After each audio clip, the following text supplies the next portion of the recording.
Hola, aquests últims dies he tingut diversos inputs que m'han fet recordar la importància de sentir les olors.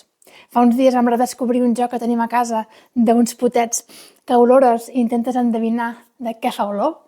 També un altre dia em van regalar aquest bonic llibre que es diu Ensumar, de l'Ernesto Collado Sala, d'Edicions Cossetània, on ens parla del meravellós món, no? De sentir les olors i de tot el que ens porta, connectar-nos amb la naturalesa.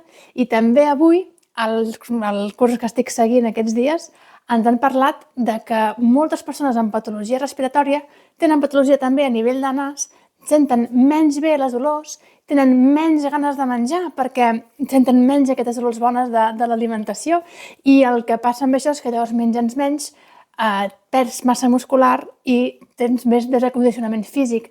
Així que a tenir els nassos nets, a respirar pel nas, a sentir olors i gaudir de la natura i de les olors que ens dona el món. Salut i inspira't!